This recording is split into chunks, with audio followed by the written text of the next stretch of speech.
Welcome to the Pegasus Learning Platform. Pegasus is your home for clinical simulation and learning resources.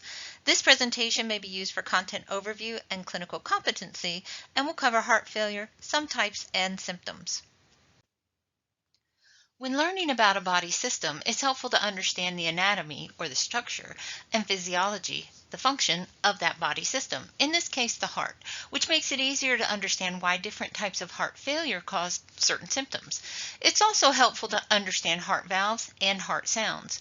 This understanding helps to clarify why treatment and nursing considerations may be somewhat different depending on heart failure type.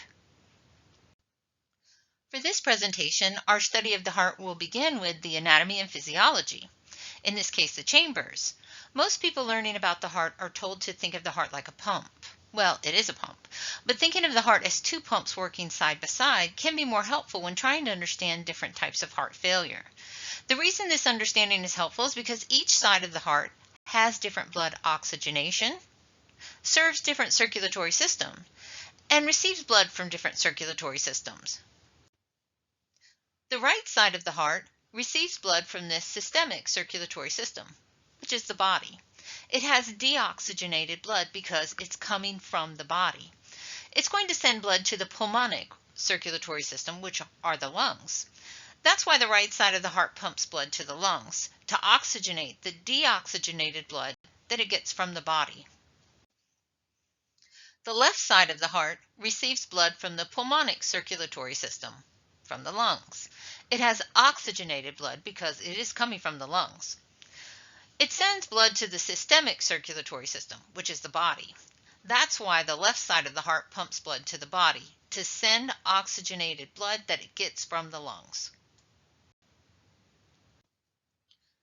Sometimes a visual representation is helpful. In this schematic, we're going to have the heart set up like it's a box.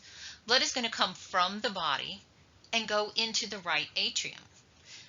It'll leave the right atrium and go into the right ventricle, and the right ventricle will pump blood out to the lungs. You'll notice the sentence on here, you have the right to breathe. If you can remember that, you can figure this out on your own. What that means is the right side of the heart will pump blood to where you breathe. Well, if it's pumping to where you breathe, it's pumping to the pulmonic circulatory system, which also means the pulmonic semilunar valve must be on the right side. If it's pumping it to the lungs, that means it's coming from the body. So we know it has deoxygenated blood. So again, blood will come into the right atrium, get pumped into the right ventricle, and get pumped out to the lungs. There, it will get oxygenated, and from the lungs, it will go into the left atrium. The left atrium will pump it into the left ventricle, and the left ventricle will pump it out to the body. And the system will start over and over again, and it's actually happening on both sides at the same time. Blood's coming into both atrium. Those atria squeeze, push it into the ventricles, and those ventricles push it out to the circulatory system it serves. The heart has 4 valves. Think of them as doors. Blood must pass through doors to enter and exit the ventricles. There are no doors to the atria because we want blood to freely enter the atria. Blood must pass through the 2 atrioventricular valves to leave the atria and enter the ventricles. The AV valve on the right is the tricuspid valve, and the one on the left is the mitral valve. When the ventricles contract to move blood out of the heart, the 2 AV valves flap shut to prevent backflow of blood into the atria. This is the first heart sound, often referred to as lub. Remember, the heart has 4 valves, but there are no valves or door on the atria because we want blood to freely enter the heart. But blood must pass through the 2 atrioventricular valves to leave the atria and enter the ventricles. The AV valve on the right is the tricuspid valve, and the one on the left is the mitral valve. You can remember the right by our acronym RAT. Blood will come into the right atrium and go through the tricuspid valve.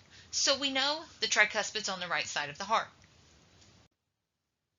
Remember, we want blood to freely enter the atria, and blood must pass through the 2 atrioventricular valves to leave the atria and enter the ventricles.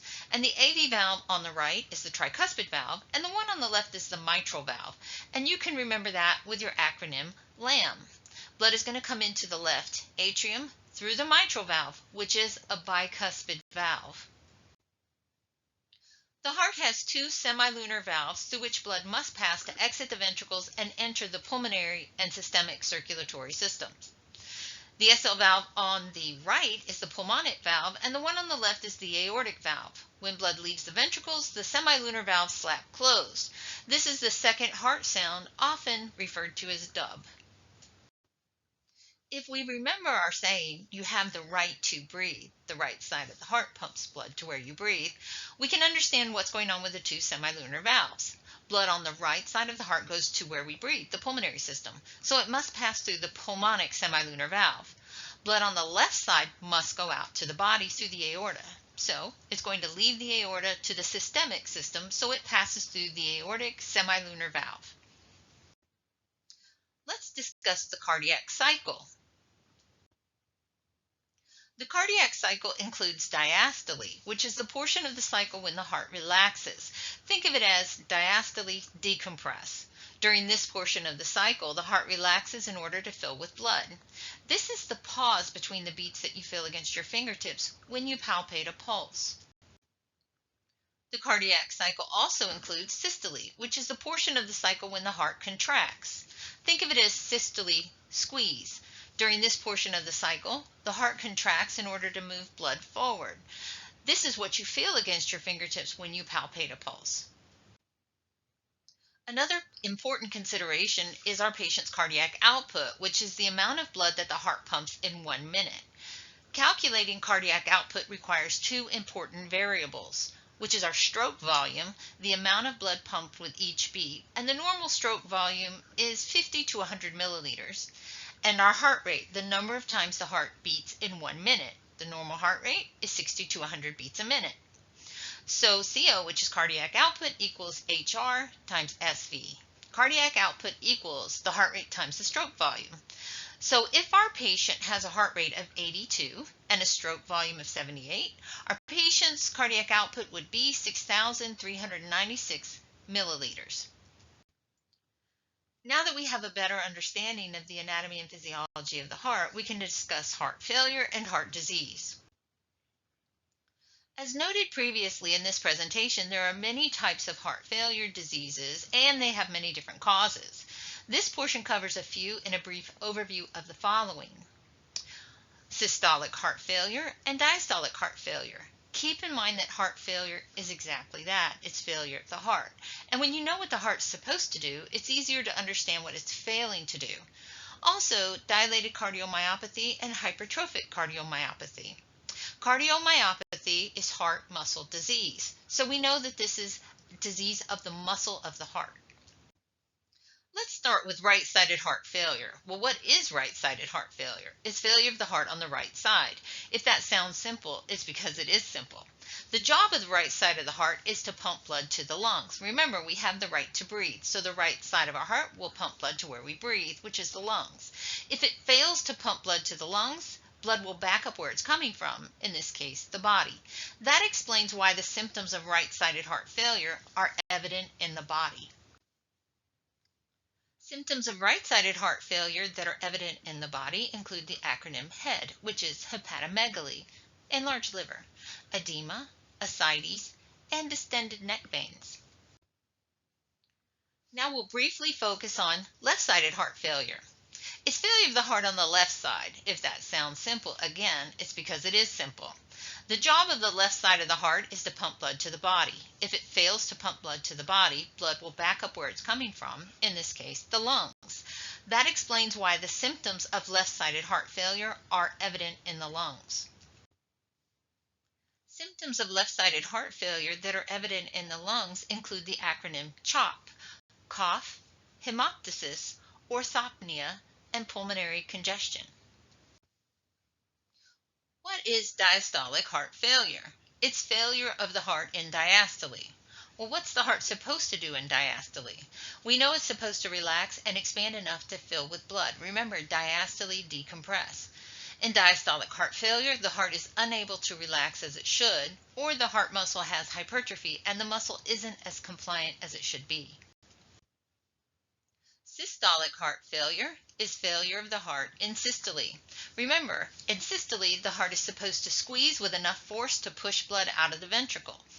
In systolic heart failure, the heart is unable to squeeze as it should.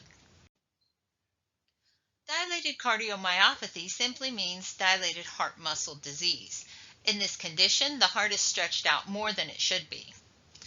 Heads up, it's easy to confuse dilated cardiomyopathy as diastolic heart failure, when it's actually systolic heart failure. Dilated cardiomyopathy is a dilated, stretched out heart. Is a dilated, stretched out heart failing to dilate? Well, no, it's failing to squeeze effectively. So it's failing in systole, which means it's systolic heart failure. Look at the terminology to figure out what's going on. There are a few helpful things to keep in mind. You have the right to breathe, which means the right side of the heart pumps blood to where you breathe, the lungs. If the right side of the heart fails to move blood forward, blood will back up where it's coming from, which is the body. Symptoms of right-sided heart failure can be remembered by using the acronym HEAD. If the right side of the heart pumps blood to where you breathe, then the left must pump it to the body. If the left side fails to move blood forward, blood will back up where it's coming from, the lungs. Symptoms of left-sided heart failure can be remembered by using the acronym CHOP. If the right side of the heart pumps blood to where you breathe, the pulmonary system, it must pump blood through the pulmonic semilunar valve, so you know the pulmonic semilunar valve is on the right side of the heart. If the left side of the heart pumps blood to the aorta and out to the body, the systemic system, then it must pump blood through the aortic semilunar valve. The acronyms RAT and LAM can help you remember the location of the atrioventricular valves. Please note that this is a brief overview only. This presentation is appropriate for and may be used for review and continuing education. The care and treatment of patients with cardiac issues involve more than this presentation covers. Thank you for your attention to this resource hosted on the Pegasus Learning Platform.